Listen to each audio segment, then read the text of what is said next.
कि एक सीढ़ी चढ़ी, गिर गए, कोई बात नहीं, संभल जाएंगे, 2 सीढ़ियां चढ़े, गिर गए, कोई बात नहीं, फिर संभल जाएंगे, लेकिन लास्ट पे जब हम छत पर पहुंचने वाले होते हैं, वहां से अगर हम गिरे तो हम संभल नहीं पाएंगे। हम अपनी ग्रेविटेशनल पुल से निकल तो गए हैं, लेकिन अभी हम कहीं पहुंचे नहीं हैं। तो अब यात्रा और भी सेंसिटिव हो जाती है।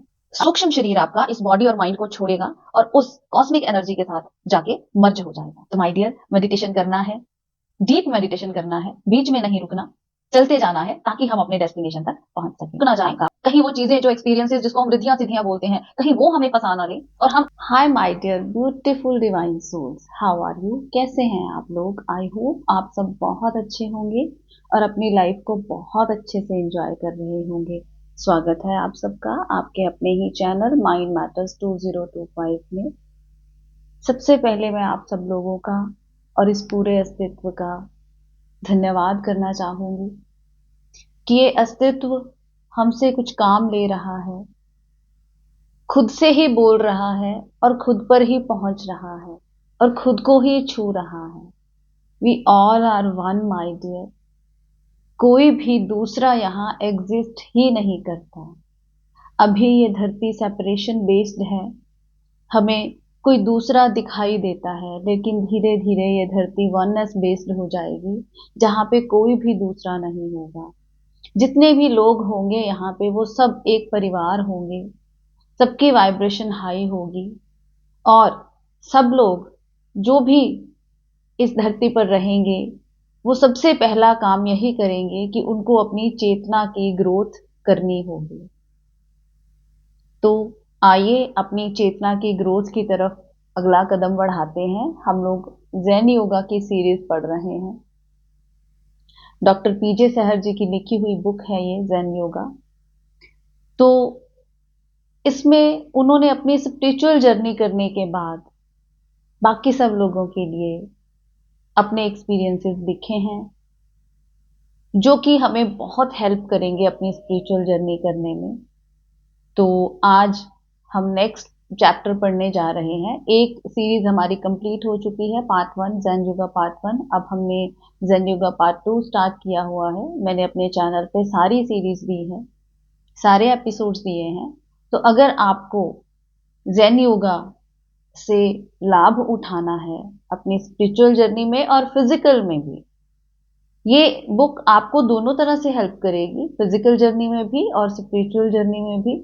तो अगर आपको इससे लाभ उठाना है तो आप पूरी सीरीज देखिए। अगर आप बीच में से कोई एपिसोड उठा के देख लेंगे तो हो सकता है आपको कुछ समझ में ना आए, क्योंकि हमने स्टेप बाय स्टेप सब कुछ एक्सप्लेन किया है। तो पूरी सीरीज पड़ी है चैनल के ऊपर, आप देख सकते हैं और अपने जीवन को बेहतर और अच्छा बना सकते हैं। तो हमारे आज के चैप्टर का नाम है understanding the laws of spiritual success. जैसा कि नाम से ही आपको पता चल रहा है कि अगर आपको स्पिरिचुअल सक्सेस चाहिए तो आपको इसके कुछ लॉज होते हैं स्पिरिचुअलिटी के, वो अंडरस्टैंड करने पड़ेंगे। ऐसा नहीं है कि आपने एक बहुत अच्छी अवस्था प्राप्त कर ली है और उसके बाद आप इन लॉज को ओबे करना छोड़ दो तो आप अगली स्टेज पे पहुंच जाएंगे। जैसे कि हमको ट्रांसेंडेंटल स्टेज तक पहुंचना है, समाधि की स्टेज तक पहुंचना है, तो हम यम नियम आसन प्राणायाम करके प्रत्याहार की स्टेज पर पहुंच गए, डिटैचमेंट की स्टेज पर पहुंच गए। लेकिन अगर आप आगे अपनी प्रैक्टिसेस को बंद कर देंगे तो हम ट्रांसेंडेंटल स्टेज तक नहीं पहुंच पाएंगे, अपनी लास्ट स्टेज समाधि तक नहीं पहुंच पाएंगे। तो उसके लिए हमें सारे लॉज को फॉलो करना पड़ेगा। तो जैसे कि हमने आपको पिछले चैप्टर्स में बताया है अपने माइंड के सेंटर्स के बारे में, तो अगर आपको सारे सेंटर्स खोलने हैं तो आपको सारी प्रैक्टिसेस करनी पड़ेंगी। ऐसा नहीं है कि अगर आप सीसीएस तक पहुंच गए, क्रिटिकल सर्टेन स्टेज तक पहुंच गए, तो अब पूरी गारंटी है कि आप ट्रांसेंडेंटल स्टेज तक पर भी पहुंच जाओगे। ऐसा नहीं है। अगर आप सारे लॉज फॉलो करते रहेंगे तभी आप अपने माइंड के सारे सेंटर्स को खोल पाएंगे, अदरवाइज हम बीच में भी रुक सकते हैं। तो हमें लास्ट तक सारी प्रैक्टिसेस करते रहना है। तो अब उतनी ही इंटेंसिटी के साथ हमें कंसंट्रेशन मेडिटेशन भी करनी है।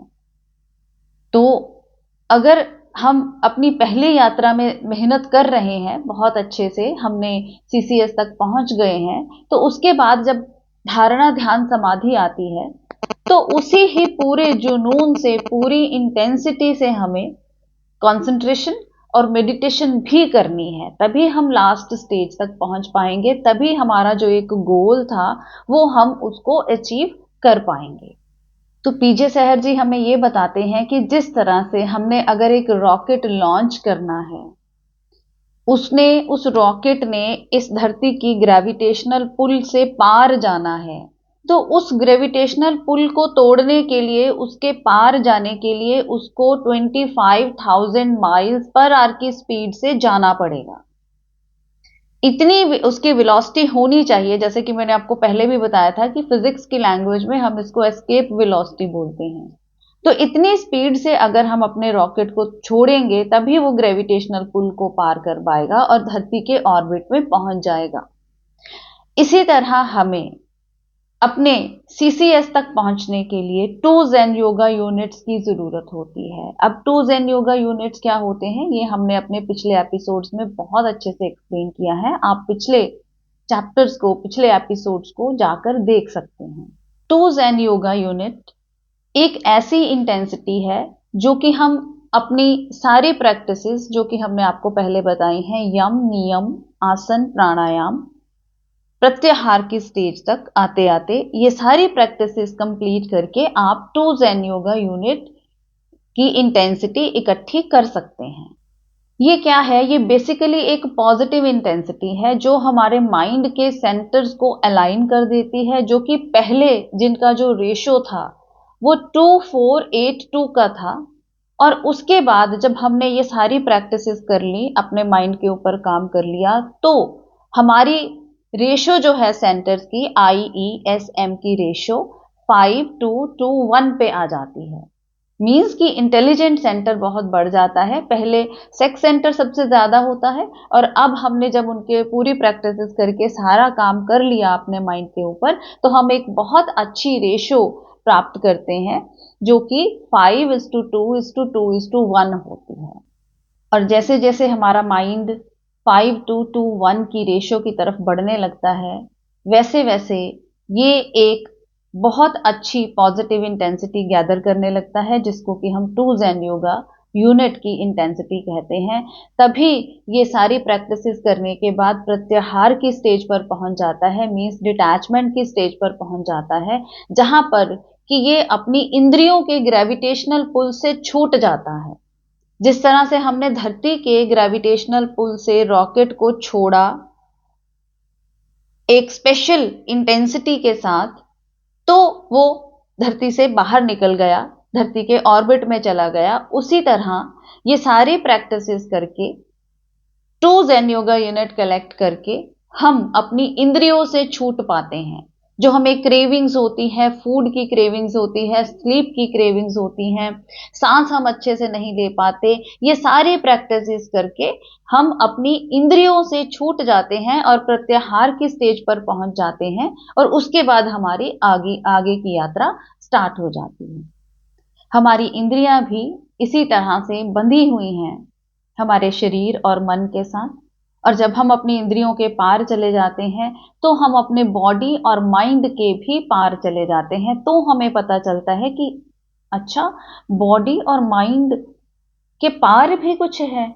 अब हम अपनी इंद्रियों के ग्रेविटेशनल पुल से बंधे हुए नहीं हैं, हम अपनी प्रत्याहार की स्टेज पर पहुंच गए हैं, क्रिटिकल सर्टेन स्टेज हमने एक्वायर कर ली है। तो क्या अब इसका ये मतलब है कि आगे कुछ नहीं करना पड़ेगा, आगे अपने आप हो जाएगा? नहीं, हमें तब भी पूरी कॉन्शियसनेस के साथ मेहनत करनी होगी, क्योंकि इस स्टेज पे भी हमें कुछ ऐसे एक्सपीरियंसेस होंगे, तो हो सकता है कि हम उन एक्सपीरियंसेस से बंध जाएं और आगे जा ही ना पाए। हमें अब भी पूरी निष्ठा के साथ ध्यान करना है और अगली स्टेजेस पर पहुंचना है। पीजे सहर जी ये कहते हैं कि जब हम नो मैन लैंड की स्टेज पे होते हैं, मतलब बीच में हैं, अब हम ना इधर के हैं ना उधर के हैं, तो अब भी हमें पूरी मेहनत करनी है, पूरी सारी प्रैक्टिसेस को भी करना है और पूरी निष्ठा के साथ ध्यान भी करना है, ताकि हम अपनी ट्रांसेंडेंटल स्टेज तक पहुंच पाएं। हम अपनी ग्रेविटेशनल पुल से निकल तो गए हैं, लेकिन अभी हम कहीं पहुंचे नहीं हैं। तो अब यात्रा और भी सेंसिटिव हो जाती है। अब हमें और भी ज्यादा अच्छे से सारी प्रैक्टिसेस करनी है। अब हमें यहाँ पर ये ध्यान रखना है कि हम किसी न्यू बॉन्डेज में ना फंस जाएं, क्योंकि ग्रेविटेशनल पुल को तोड़ने की जो फीलिंग होती है वो भी एक बॉन्डेज होती है, और कई बार हम उस बंधन में फंस कर रह जाते हैं और अपनी लास्ट स्टेज तक नहीं पहुंच पाते। तो अब हमें और भी ज्यादा अच्छे से ध्यान करना है। कंसंट्रेशन, ध्यान, धारणा, ध्यान, ये सारे स्टेप अब हमें और भी ज्यादा डीपली करने हैं, ताकि हम कहीं वापस ना मुड़ आए अपनी यात्रा से। क्योंकि हम प्रत्याहार को तो पा लेते हैं, वहां तक तो हम पहुंच जाते हैं, तो वहां पे अब माइंड के जो लोभ हैं, जो शक्तियां हमें मिलेंगी, वहां पर फंसने का खतरा ज्यादा होता है। अगर वहां पर हम पूरी निष्ठा से, निस्वार्थ भाव से ध्यान नहीं करेंगे, धारणा नहीं करेंगे, तो हमारी प्रोग्रेस नहीं होगी, हम अपने लास्ट स्टेज तक नहीं पहुंच पाएंगे और वहीं पे कहीं फंस के रह जाएंगे और वापस आने का खतरा बहुत बड़ा है। जैसा कि मैं अक्सर ही आपको बताती हूँ कि एक सीढ़ी चढ़ी, गिर गए, कोई बात नहीं, संभल जाएंगे। दो सीढ़ियां चढ़े, गिर गए, कोई बात नहीं, फिर संभल जाएंगे। लेकिन लास्ट पे जब हम छत पर पहुंचने वाले होते हैं, वहां से अगर हम गिरे तो हम संभल नहीं पाएंगे। तो अब बहुत और ज्यादा केयरफुली हमें यह यात्रा अपनी करनी है कि हम अच्छे से डूब के ध्यान करें, बहुत ज्यादा अच्छे से प्रैक्टिसेस करें, ताकि हम अपने डेस्टिनेशन तक पहुंच पाएं। तो चैप्टर के लास्ट में आपको पता है कि पीजे सहर जी हमें एक थॉट देते हैं। तो आज उन्होंने ये थॉट दिया है कि आप सोचिए कि क्या ये जो जिसने ये पूरा यूनिवर्स बनाया है, क्या उसी को हम गॉड कहते हैं? और अगर आपको ये थॉट डिफिकल्ट लगता है तो आप बैठें, आंखें बंद करके बैठें, दोनों आंखों के बीच में ये जो जगह है यहां पर अपना ध्यान लेके जाएं, ध्यान एकत्रित करें और अपनी सारी इंद्रियों से छूट जाएं, उनकी सभी ग्रेविटेशनल पुल से आप छूट जाएं और ध्यान एकाग्र करके बैठ जाएं और देखें कि आपको क्या महसूस होता है। और तभी आप अपने ब्रेन में जो वाइटल एनर्जी है वहां पर कंसंट्रेट कर पाएंगे। जब आप पूरी सारी इंद्रियों से छूट जाएंगे, डीप मेडिटेशन में चले जाएंगे, बहुत गहरे में चले जाएंगे, तो आप महसूस कर पाएंगे कि आप भी इसी यूनिवर्सल एनर्जी का हिस्सा हैं। तभी आप डूब पाएंगे उस कॉस्मिक एनर्जी में, उस यूनिवर्सल एनर्जी में, जो कि हम ही हैं।